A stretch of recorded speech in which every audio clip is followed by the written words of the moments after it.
Breast mass.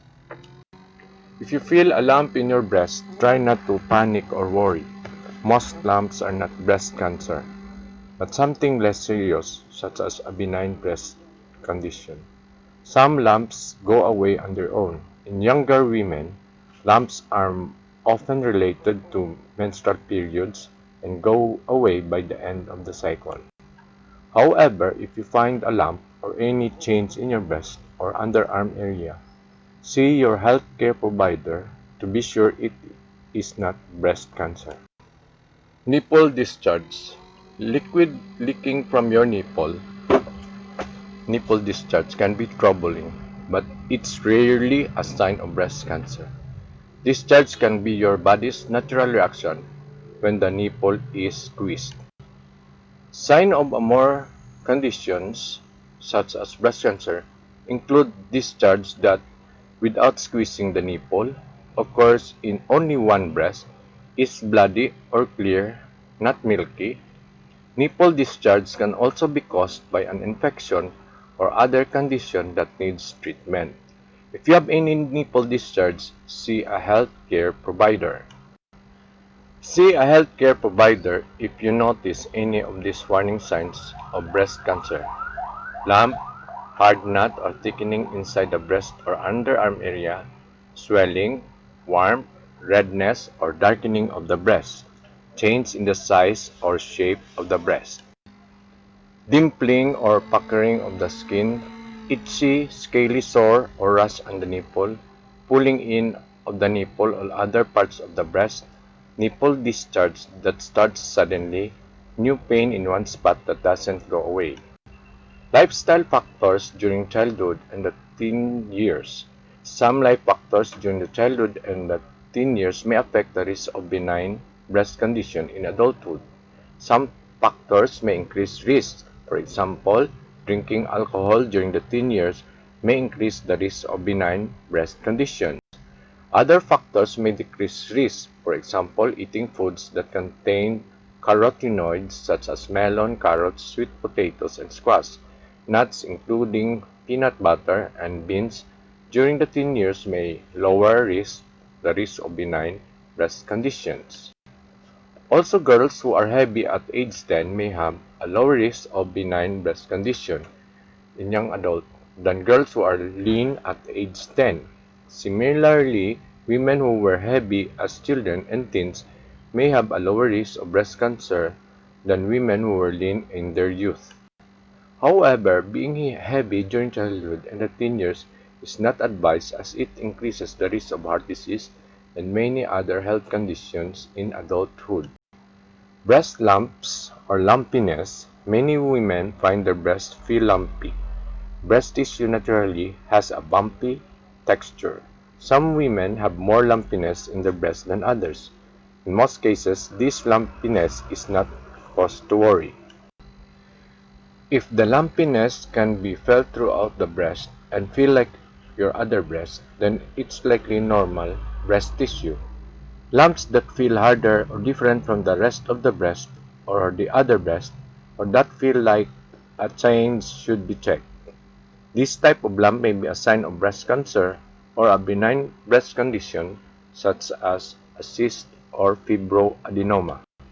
See a healthcare provider if you find a new lump or any change that feels different from the rest of your breast. Feel something that's different from what you felt before.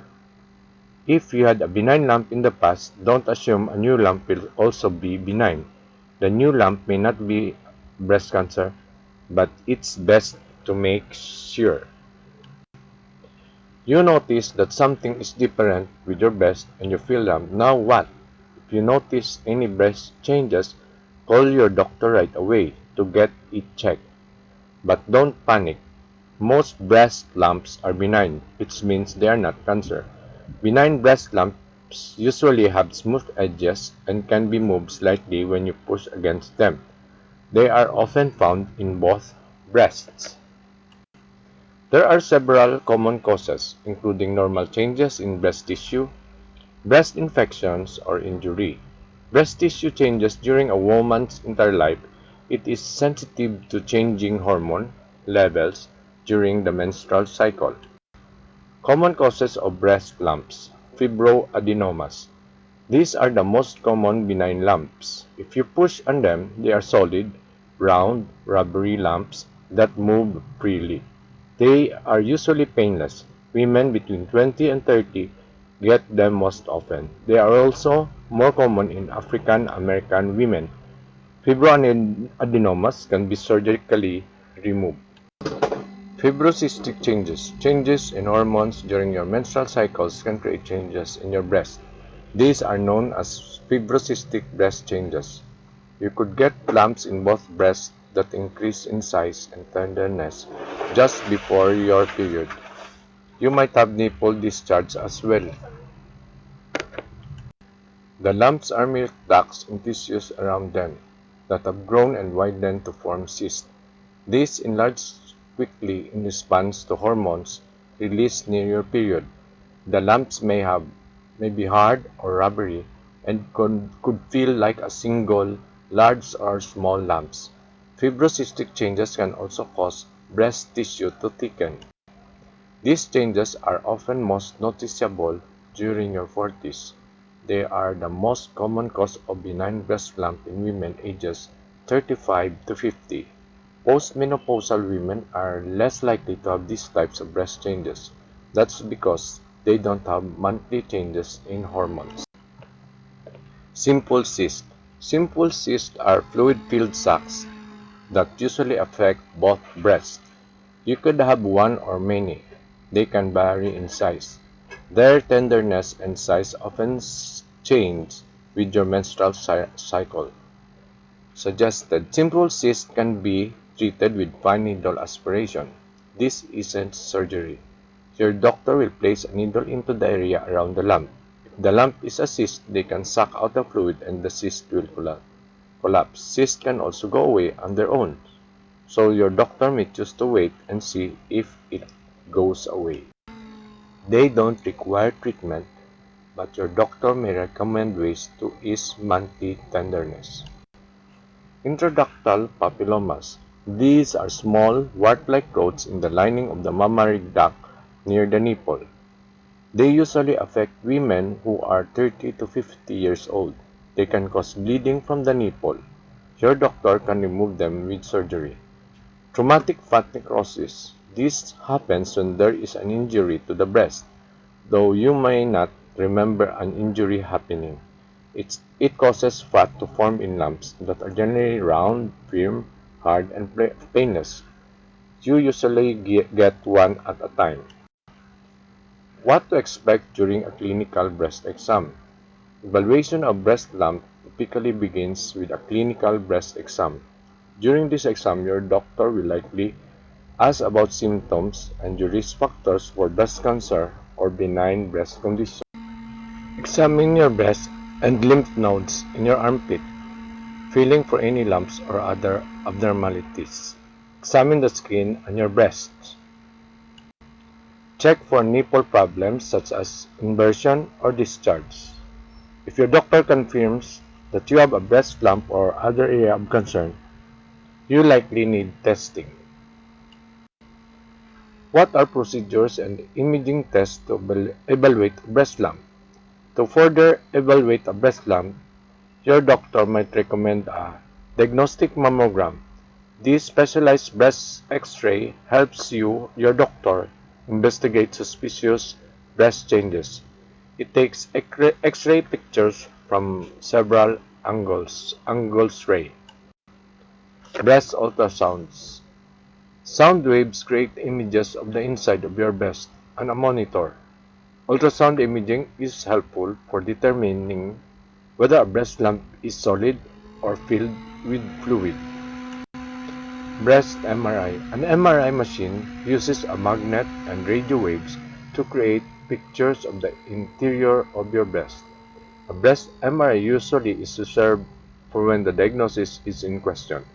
Before a breast MRI, a dye might be injected through an intravenous line in your arm to enhance the appearance of tissues or blood vessels on the MRI pictures. Breast biopsy. Breast biopsy, you might have a tissue sample removed and examined under a microscope. Ultrasound or mammography might help guide the needle, and a local anesthetic might be used. Breast biopsy options include fine needle aspiration biopsy with a thin needle attached to a syringe. Cells and fluid are removed from the suspicious area. Core needle biopsy, a large needle with a special tip is used to remove a sample of breast tissue. Stereotactic biopsy, mammography procedures, images of the area in question from several different angles. Stereo images, or your doctor then removes a sample of breast tissue with a needle. Vacuum assisted biopsy, a probe connected to a vacuum device removes a small sample of breast tissue. Surgical biopsy, a small cut is made in the skin in breast tissue to remove part or all of a lump. After a biopsy, the tissue sample is sent to a lab for analysis. Your doctor will let you know when to expect the test results and will discuss them with you when they are available. Follow up after breast lump evaluation. If the breast lump isn't cancerous, your doctor will decide if you need short-term monitoring with clinical breast exams or repeat breast imaging. You may be asked to return in 2 to 3 months to see if there have been changes in your breast. Consult your doctor if you notice changes in the lump or develop new areas of concern. If the diagnosis is in question, the clinical breast exam and the mammogram show areas of suspicion, for example, but the biopsy reveals benign tissue, you'll be referred to a surgeon or other specialist for further consultation. If the breast lump is cancerous, you'll work with your doctor to create a treatment plan. The stage and type of breast cancer will influence your treatment options. Research done by Dr. A.J. Libakin. If you want to hear more about breast masses, please subscribe to my channel and click the notification bell. Thank you.